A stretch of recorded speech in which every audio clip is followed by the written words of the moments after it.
Porn. Men look at it. Men use it. Men are addicted to it, but many men are not addicted to it. Many men just like it, and it's part of their daily or weekly rhythms. I want to talk to you about porn. I want to talk to you about all the shadows that men grapple with in this series. I'm just doing a bunch of them. And this one maybe is part two on the porn conversation because it is one of the top issues when I'm coaching, counseling, mentoring men that comes up, and they don't talk to anybody about it. They haven't been talking to anybody about it since they were stealing their dad's penthouse back in the fifth grade.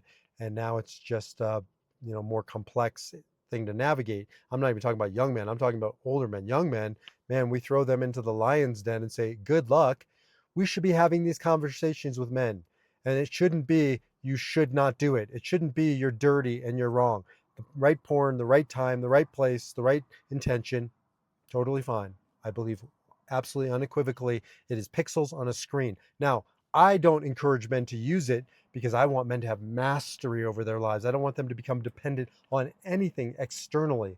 But if you're not dependent on it, and if you're conscientious and you're using it, again, to make you closer with your partner as an example, and it's loving, consensual pornography, I don't give a shit. It's not a morality question.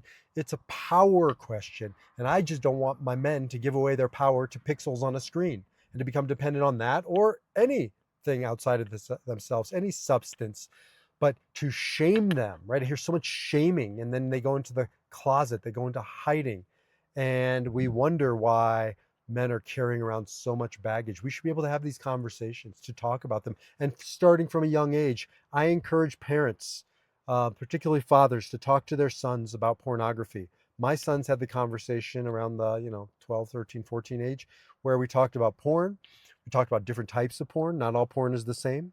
If you just make it all bad and dirty, then that's like saying don't do drugs, right? Versus, well, there's different grades of drugs. There's different gradations of pornography.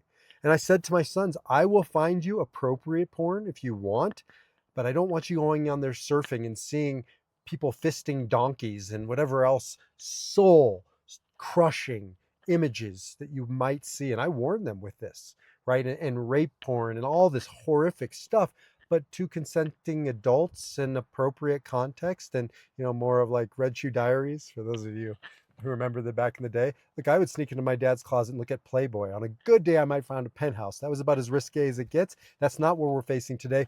We've got to have these conversations with young men to help them understand it, to help them understand that there's a appropriate way to engage masturbation, to engage you know, your sexuality and to explore it. And then there's ways that are become destructive and hurtful to yourself, to other people.